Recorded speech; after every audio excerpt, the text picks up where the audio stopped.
우리 좌우 옆 사람을 함께 보면서 이렇게 인사했으면 좋겠습니다. 사랑합니다. 사랑합니다. 다시 한번 옆 사람을 보면서 진심을 담아서 사랑합니다. 사랑합니다. 진심을 담기는 좀 어려우신가요? 부부관계 사이에서만 사랑합니다가 용납되는 건가요? 네. 참 재미있는 그 단어가 있어서, 문장이 있어서 제가 이걸 한번 띄워드리고 얘기를 좀 진행해 보면 좋을 것 같아요. 한국어가 되게 재미있다라고 생각이 드는 게 제가 이 문장을 보고 떠올린 생각이었거든요. 여러분들은 이 문장을 보고 어떻게 생각이 드십니까? 많은 분들은 이것을 보고 사랑해, 보고 싶다라고 읽으실 겁니다. 근데요, 저는요 이걸 어떻게 읽었냐면요, 처음에는요 사랑해보고 싶다로 읽었거든요. 그러니까 이게 띄어쓰기를 어떻게 하느냐에 따라서 한쪽은 정말로 애틋한 감정을 가진 사랑해 보고 싶다가 되는 거고, 한쪽은 정말로 그 감정을 알고 싶은 사람의 절규, 사랑해보고 싶다가 되는 이야기죠. 이렇게 한국어가 굉장히 독특하고 이런 깊은 뜻이 있었는가를 한번 생각을 해봤는데요. 사실 우리 안에는 이 두 가지의 마음이 얼핏 다 가득해 있는 것 같아요. 사랑을 하면서도 또 사랑을 해보고 싶고 더 깊은 사랑 가운데로 들어가고 싶은 그런 감정들이 우리 가운데 있는 것 같습니다. 누굴 향해서 사랑한다, 보고 싶다라고 말을 하면서도 또 동시에 더 많은 사랑을 받고자 하는 것이죠. 그런데 문제는요, 우리가 사랑을 굉장히 많이 말하면서도 사랑을 자주 오해한다라고 하는 거예요. 낮에 아이들하고 잠깐 대화를 할 기회가 있었거든요. 우리 중학생들, 고등학생들 교육부 전도를 하고 있는데, 어떤 친구가 이제 슬러시를 받으러 오면서 줄에 서 있으면서 저하고 잠깐 이야기를 하게 되었어요. 그래서 제가 이렇게 그 친구하고 대화 가운데 이렇게 얘기를 했습니다. 그 친구가 저한테 이렇게 말을 하더라고요. 하나님이 계신다면은요 저한테 돈을 주셔야 돼요 라고요. 그래서 그게 무슨 뜻이냐, 대체 왜 그렇게 생각을 하느냐, 제가 이렇게 물어봤어요. 그랬더니 그 친구가 얘기하는 게, 하나님은 사랑이라고 말씀하시잖아요 이야기했습니다. 처음에는 이게 무슨 뜻인가 싶어가지고 제가 다시 물었거든요. 그게 무슨 뜻이야? 라고 얘기하니까, 사랑하면 왜 돈을 주어야 된다고 생각하니? 라고 물었으니까, 네, 왜 그렇게 생각하니? 저한테 사랑은 돈이에요 이렇게 얘기를 하는 겁니다. 그래서 그렇게도 볼 수 있겠구나. 그래서 제가 반문을 했어요. 그러면은 부모님이 우리 친구한테는 용돈을 많이 주시나요? 그랬더니 많이 안 주신대요. 그래서 그러면 부모님은 친구를 사랑하지 않는 건가요? 라고 물었더니 그 친구가 갑자기 뭔가 하나를 깨달았다라는 식으로 이제 눈이 번쩍 뜨이더니 그거는 아닌 것 같아요 라고 이야기를 합니다. 근데 이 대화 가운데서 제가 느꼈던 것이 뭐냐면요, 많은 사람들 가운데에서 부모님의 사랑은 이렇게 나한테 돈으로 또 환원할 수 없는 그런 사랑이라는 것을 느끼면서도, 하나님의 사랑은 무엇인가 나한테 줘야만 한다라는 그러한 마음가짐을 품고 있는 것 같다는 생각을 들었습니다. 그래서 많은 사람들이 얘기하는 바가, 하나님이 살아계신다면 나한테 이렇게 해줄 수가 있느냐, 저렇게 해줄 수가 있느냐라고 하는 이야기들을 많이 제가 들어봤다라는 것이죠. 그런데 우리는 이 가운데에서 오해하는 것이 무엇이냐, 사랑을 점차 내가 원하는 것을 받는 것으로 오해한다라고 하는 거예요. 내가 원하는 방식대로 상대방이 움직여주는 것을 가리켜서 사랑이라고 오해할 때가 많다라고 하는 것입니다. 그런데 성경이 말하는 사랑은 그렇게 아주 좁은 의미에서의 사랑을 얘기하지 않고 있어요. 사랑은요, 상대를 내 욕망 안에 가두는 것이 아니고, 상대를 소유하는 것이 아니고, 성경이 말하는 사랑은 바로 상대방을 있는 그대로 그 존재 자체를 의지하고 그 존재 자체를 인정해 주는 것입니다. 아가서는 바로 그러한 사랑을 우리에게 알려주고 있어요. 아가서는요, 솔로몬과 술람미 여인의 두 사람의 애틋한 사랑을 담은 과정을 우리에게 알려주고 있습니다. 그래서 많은 사람들은 이렇게도 얘기를 하죠. 솔로몬이 젊었을 때에는 아가서를 썼고, 솔로몬이 중년기에 접어들어서는 잠언을 썼고, 솔로몬이 노년기에 들어서는 전도서를 썼다라고요. 얼핏 이해할 만합니다. 그래서 솔로몬이 가장 불타고 가장 뜨겁고 그랬을 때, 가장 사랑을 했을 때, 이 술람미 여인을 향하여서 애틋한 사랑을 담은 이 사랑의 노래를 바로 노래 중에 노래라고 이야기하면서 아가서를 썼다라고 하는 것이죠. 근데 여기서는요, 이 두 사람의 남녀 간의 이 사랑뿐만 아니라 하나님께서 우리에게 사랑이란 무엇인지를 가르쳐주는 또 하나의 책이라고도 볼 수 있습니다. 그래서 저는 이 아가서를요 어떻게 표현하기를 좋아하냐면요, 창세기 2장 24절에 주해라고 이야기를 종종 합니다. 한번 읽어볼까요? 이러므로 남자가 부모를 떠나 그의 아내와 합하여 둘이 한 몸을 이룰지로다. 아멘. 저는 아가서가 바로 이러한 창세기 2장의 주해라고 생각을 하고 있습니다. 창세기 2장이 사랑의 원형을 보여준다라고 한다면 아가서는 실제로 우리의 삶 가운데에서 타락 이후의 상황 가운데에서도 어떻게 그 사랑이 열매 맺는지를 보여준다라고 하는 것이죠. 오늘 우리는 아가서의 말씀을 통해서 이 사랑의 이야기를 한번 세 가지로 나누어서 살펴보겠습니다. 첫 번째 우리가 살펴볼 수 있는 것은요, 사랑은 이름을 불러준다라고 하는 거예요. 오늘 본문은 이렇게 시작을 하고 있습니다. 아가서 2장 10절 말씀 같이 한번 읽어보죠. 나의 사랑하는 자가 내게 말하여 이르기를 나의 사랑 내 어여쁜 자야 일어나서 함께 가자. 아멘. 여기서 사랑하는 자가 여인을 부릅니다. 근데 그냥 너라고 부르는 게 아니라 이렇게 부르죠. 나의 사랑, 나의 어여쁜 자야 라고요. 이렇게 사랑은요, 상대방을 부르고 상대방을 인정해주고 상대방을 세워준다라고 하는 겁니다. 그런데 이름을 부르려면요, 먼저 보아야 되고 그 사람을 보고 이름을 부르려면 그 사람이 누군지를 알아야 된다라고 하는 거죠. 얼굴을 보고 특징을 파악하고 이름을 불러야 된다라는 것. 그런데 이게 하루아침에 되는 일이 아니더라고요. 제가 우리 교회에 와서 한 6개월 정도가 됐는데 가장 어려운 게 바로 이거예요. 권사님들의 얼굴을 보면서 잘 모르겠는 겁니다. 얼굴을 보니까 다 머리는 파마를 하셨고 또 얼굴에는 세월의 흔적이 가득하고 또 옷들은 뭐 꽃무늬 옷을 막 입으시고 막 그러니까 아까 지나갔던 분이 왜 또 여기 있지라고 생각을 하면서 되게 어렵더라고요. 지금도 아직 잘 모르는 그런 경우들이 있는데 얼핏 보면은 제가 이 권사님들의 특징을 다 파악하지 못해서 이 분과 이 이름이 매칭이 안 되기 때문에 벌어지는 현상이지 않을까 싶습니다. 여기서도 제가 이렇게 얼굴들을 쫙 보면은요, 한 사람 한 사람씩 이름이 생각나기도 하고 또 생각이 안 나기도 하고 죄송스럽지만은요, 막 그런 상황 가운데 있는데요, 이분이 이분 같고 그분이 저분 같고 너무나 헷갈리는 그런 것. 우리가 이것을 어떻게 이해하면 좋을까? 그 사람의 특징이 매칭이 안 되는데, 그래서 나태주 시인의 풀꽃이라는 그 시에는요, 이런 얘기가 있습니다. 자세히 보아야 예쁘다, 오래 보아야 사랑스럽다, 너도 그렇다. 이처럼 그 사람을 이해하고 이름을 부르기 위해서는요, 자세히 보아야 된다라고 하는 것이고 또 오래 보아야지 그 특징이 드러난다라고 하는 것입니다.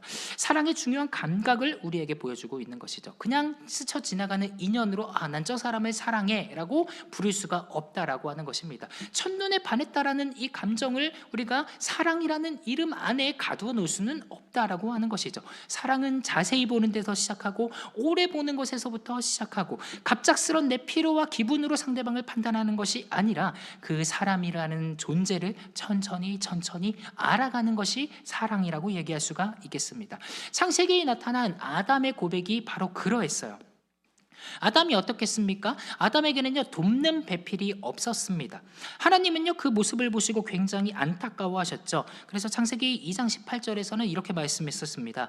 여호와 하나님이 이르시되 사람이 혼자 사는 것이 좋지 아니하니 내가 그를 위하여 돕는 배필을 지으리라 하시니라. 아담이 혼자 사는 것이 좋지 않았다. 그래서 돕는 배필을 지으리라고 말씀하시고서는 하나님께서는 어떻게 하셨느냐?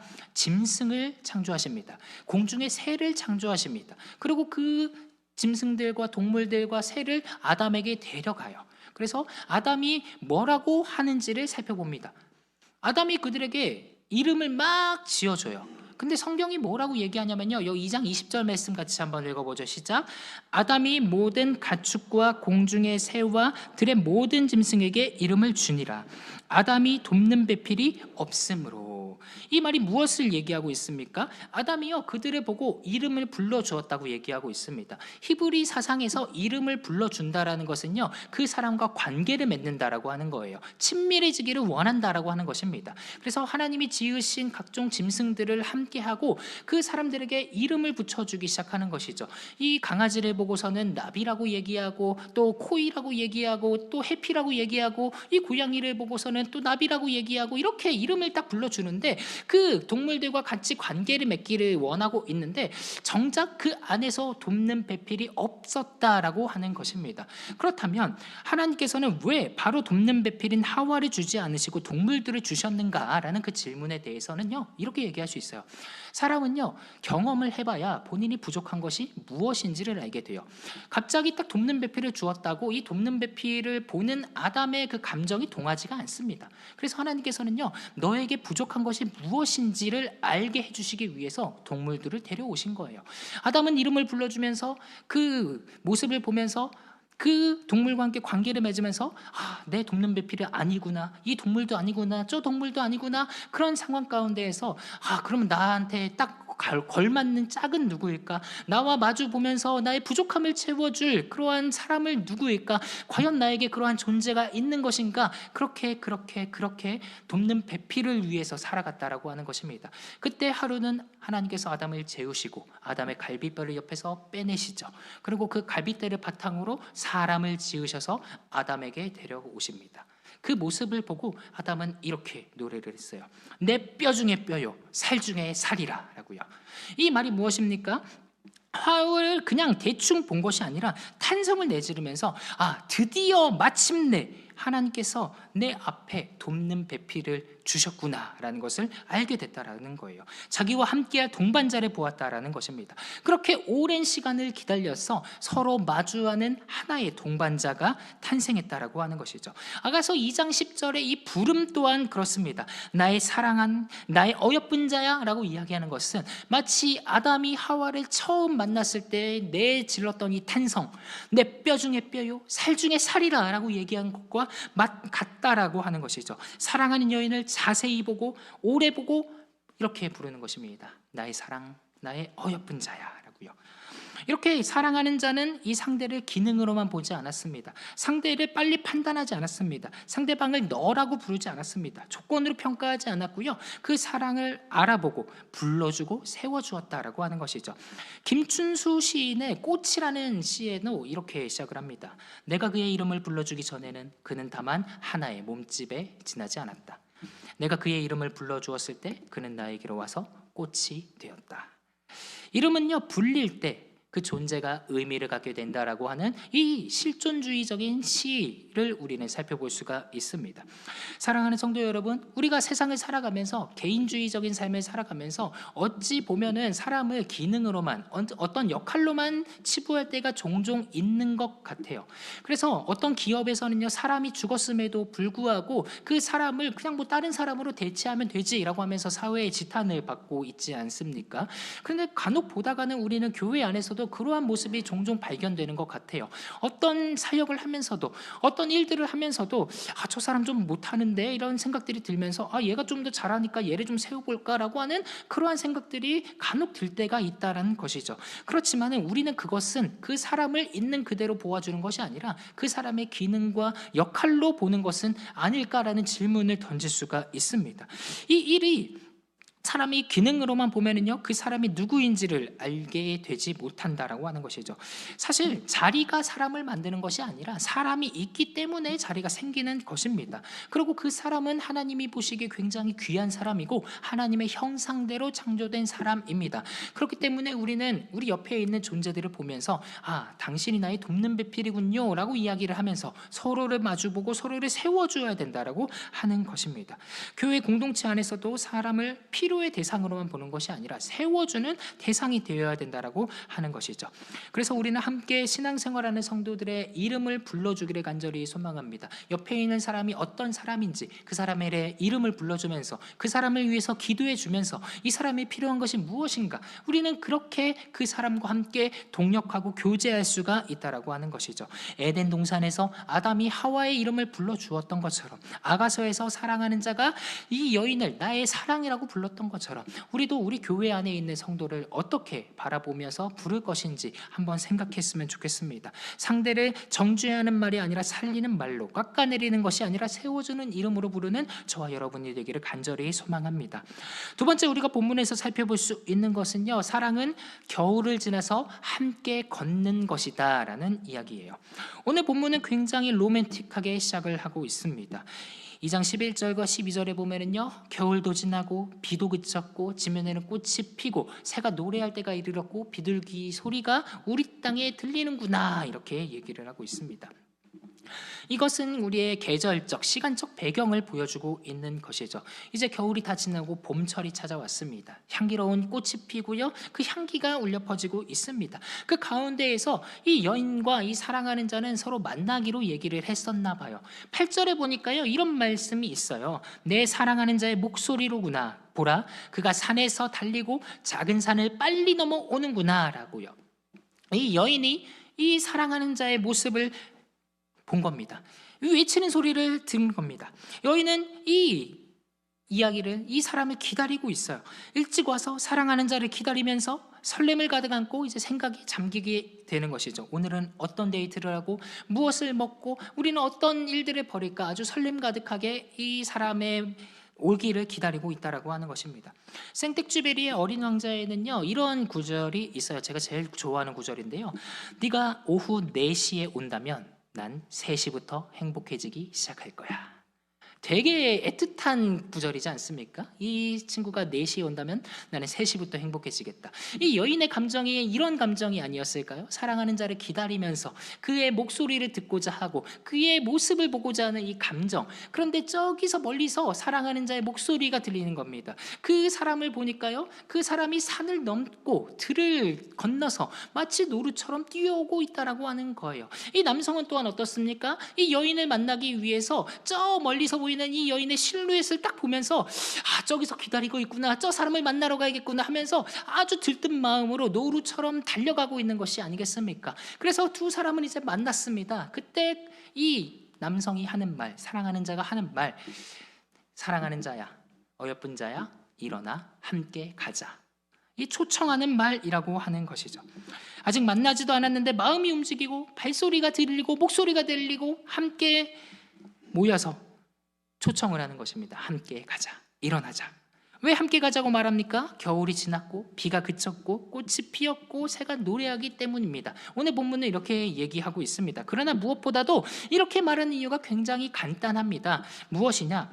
사랑하니까, 보고 싶으니까, 함께 걷고 싶으니까, 우리가 함께하는 이 세상에 둘이서 발자국을 찍고 싶으니까 함께 일어나서 나하고 같이 가지 않을래? 라고 이야기하는 것이죠.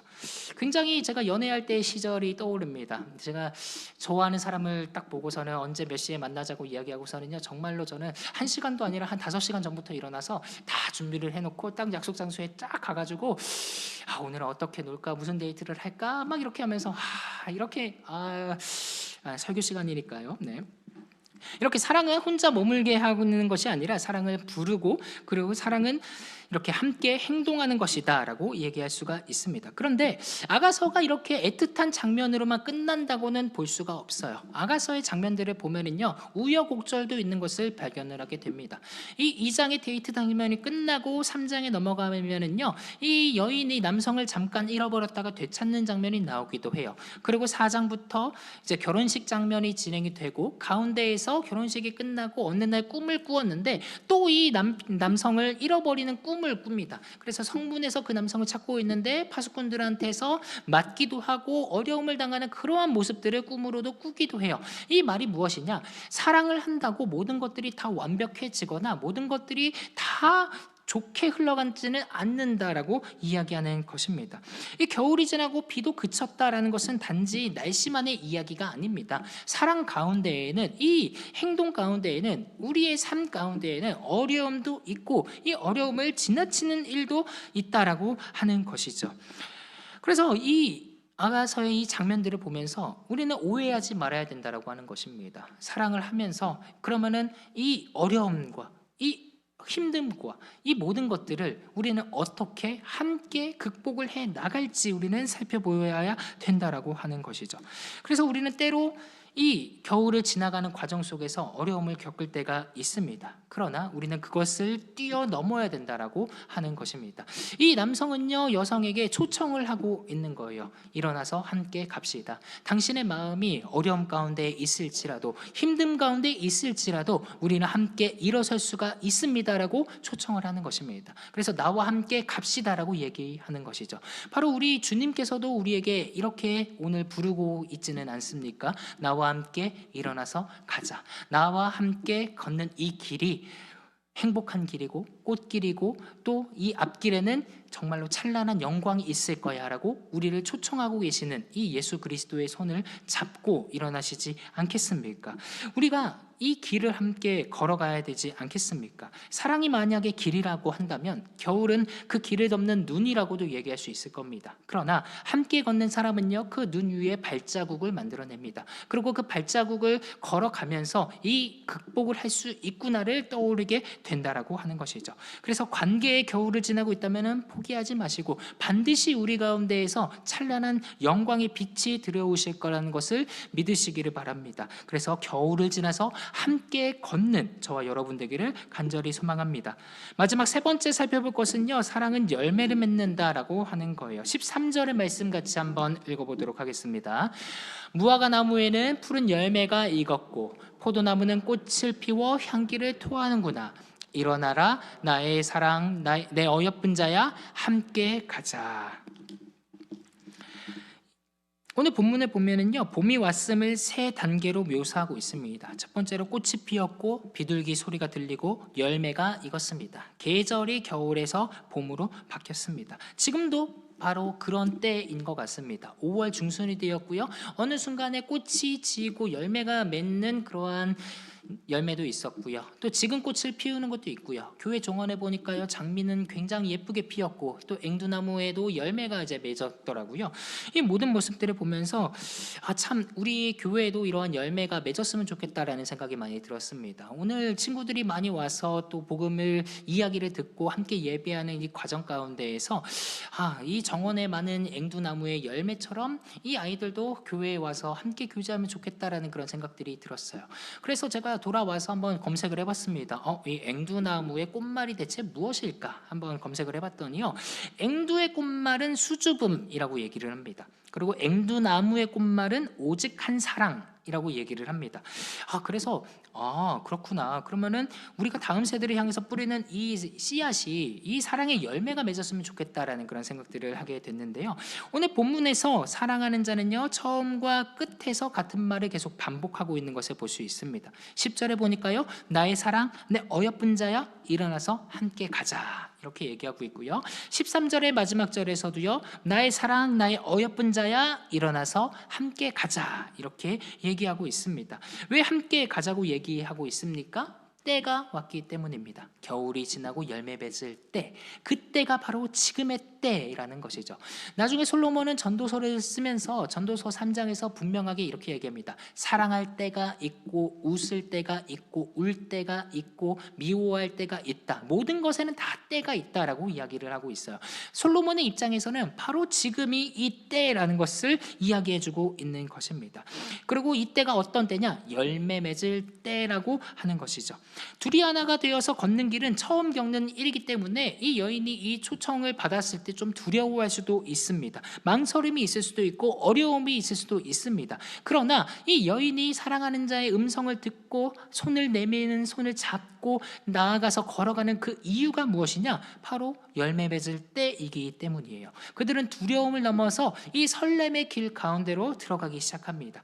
여기서 우리는 다시 한번 창세기 2장을 떠올리게 됩니다. 하나님께서 아담과 하와를 창조하시고 둘이 한 몸을 이루게 해주셨다라는 것. 이 길은 처음 겪는 길일 겁니다. 미혼인 저도 앞으로 어떻게 될지를 모르고 둘이 하나가 된다라는 것을 이해를 할 수가 없어요. 그러나 여기에서 둘이 하나가 되어 보신 분들은 이 길이 어떤 길인지를 알 수가 있을 것입니다. 그리고 이 길이 얼마나 행복한 길인지를 또 후대에게 전하고 싶으실 것입니다. 그래서 많은 분들이, 권사님들, 장로님들 저한테 얘기하는 것이 빨리 장가를 가라는 얘기가 아니겠습니까? 이 길을 걸어보신 분들의 입장에서 이 행복한 길을 왜 가지 않느냐라고 저한테 얘기하는 것일 수도 있을 것입니다. 그런데 저는 가보지 않는 길이기 때문에 굉장히 어렵고 두려움에 빠져 있을 수도 있다라고 하는 것이죠. 그러나 본문은 분명하게 얘기합니다. 서로 사랑하는 자들은 이 두려움을 뛰어넘어서 열매를 맺을 수가 있다라고 하는 것이죠. 사도 바울은요, 이것을요 어떻게 이야기하고 있냐면요, 에베소서 5장 31절 32절에서 이렇게 얘기합니다. 함께 읽어봅시다. 그러므로 사람이 부모를 떠나 그의 아내와 합하여 그 둘이 한 육체가 될지니 이 비밀이 크도다. 나는 그리스도와 교회에 대하여 말하노라. 아멘. 바울은요 창세기 2장 24절을 인용하면서 바로 이 말이 그리스도와 교회에 대하여서 말한다라고 이야기를 하고 있습니다. 그렇기 때문에 우리가 아가서를 보면서 아가서의 사랑 이야기를 보면서 주님께서 나에게 해주시는 말씀이구나라고 받아들일 수가 있는 거예요. 오늘도 이 말씀을 보면서 우리는요 주님의 음성으로 듣기를 간절히 소망합니다. 예수님께서는요 오늘도 우리를 보면서 나의 사랑, 나의 어여쁜 자야 일어나서 함께 가자라고 초청하고 계십니다. 이게 그리스도께서 우리에게 보여주시는 사랑의 음성이라는 것이죠. 예수 그리스도께서는 또 말로만 우리를 사랑하지 않으셨습니다. 자신의 모든 것을 내어주시고 십자가에서 목숨까지도 내어주시면서 우리를 위해 사랑하면서 새 생명을 주셨다는 것은 우리가 너무나 잘 알고 있습니다. 그렇다면 우리는 이 복음의 씨앗이 뿌려졌을 때 열매를 맺어야 된다라고 하는 것이죠. 오늘 본문에서는 무화과 나무에 푸른 열매가 익었고 포도나무가 꽃을 피워서 향기를 토하는구나 이렇게 얘기하고 있습니다. 요한복음에서 예수님께서는요 자신을 가리켜서 포도나무라고 이야기를 하시고 우리를 가리켜서 가지라고 이야기를 해주셨습니다. 그렇다면 가지가 열매를 맺는 방법은 매우 간단합니다. 나무에 붙어 있는 것이죠. 요한복음 15장 5절 말씀을 우리가 같이 한번 읽어봅시다. 나는 포도나무요 너희는 가지라. 그가 내 안에 내가 그 안에 거하면 사람이 열매를 많이 맺나니 나를 떠나서는 너희가 아무것도 할 수 없음이라. 아멘. 포도나무의 생명이 가지로 들어오기 때문에 이 가지가 열매를 맺을 수가 있는 것입니다. 가지 스스로는 아무런 열매를 맺을 수가 없어요. 우리의 삶도 이렇다고 볼 수가 있습니다. 우리가 스스로 내가 무엇인가를 해야지, 사랑을 해야지라고 해서 애쓴다고 사랑의 열매가 맺혀지는 것은 아닙니다. 예수님께 붙어 있을 때 우리는 나도 모르는 사이에 이 열매가 맺어지고 이 열매를 통해서 많은 사람들이 유익을 얻을 수가 있다라고 하는 것이죠. 그렇기 때문에 우리는 예수님의 길을 예수님께서 우리에게 해주시는 이 초청을 받아들이고 그 길을 따라가면서 함께 이 붙어 있는 삶을 살아야 된다라고 하는 것입니다. 그때 하나님께서 우리에게 말씀해 주시는 축복이 무엇이냐? 성령의 열매를 맺을 수가 있다라는 것이죠. 성령의 열매는요 복수가 아니라 단수로 쓰였습니다. 오직 성령의 열매들이라고 얘기하지 않았습니다. 바울은 성령의 열매라고 얘기했습니다. 이 열매가 무엇이냐? 사랑입니다. 단수 형태의 사랑을 쓰였고 그 다음에 나오는 열매들은요 다 사랑의 모든 모습들이라고도 우리는 얘기할 수가 있을 거예요. 사랑과 희락과 화평과 오래 참음과 자비와 양성과 충성과 온유와 절제, 이 모든 것들은 사랑의 표현이다라고 이야기를 할 수가 있을 것입니다.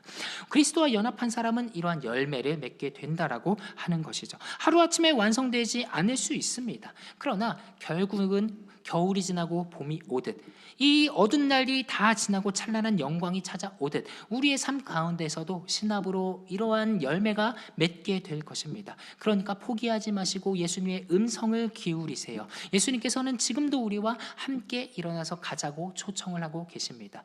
그 길 가운데에서 걷는 저와 여러분 되기를 간절히 소망합니다. 말씀을 마치고자 합니다. 우리는 아가서 말씀을 통하여서 사랑의 길을 함께 살펴보았습니다.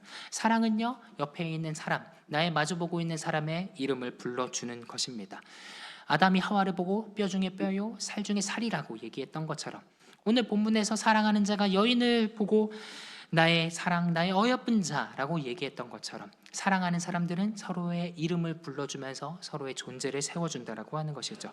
둘째로는 사랑은 겨울을 지나 함께 걷는다라는 것입니다. 우리의 삶 가운데에서도 많은 우여곡절들이 있을 것입니다. 어려움도 있을 것입니다. 극복하기 힘든 일도 있을 것입니다. 그러나 둘이 걸으면 혼자보다 낫습니다. 그리고 둘보다는 셋이 낫다라는 것이죠. 그렇기 때문에 우리는 함께라면 이 모든 역경들을 이겨낼 수가 있는 것입니다. 마지막으로 사랑은 열매를 맺는 것입니다. 그리스도 안에 있으면 사랑의 열매, 이 성령의 열매를 맺을 수 있는 것처럼 우리도 그리스도 안에 있을 때 아주 아름다운 열매를 맺을 수가 있게 될 것입니다. 그렇기 때문에 오늘 주님의 음성을 듣기를 간절히 소망합니다. 나의 사랑, 나의 어여쁜 자야 일어나서 함께 가자. 이 지치고 쓰러진 시대 가운데, 힘든 시대 가운데 있는 분들은 이 주님의 음성에 힘입어서 일어나시기 바랍니다. 반드시 하나님께서는요 우리를 좋은 길로 이끌어 주실 것입니다. 기도하겠습니다.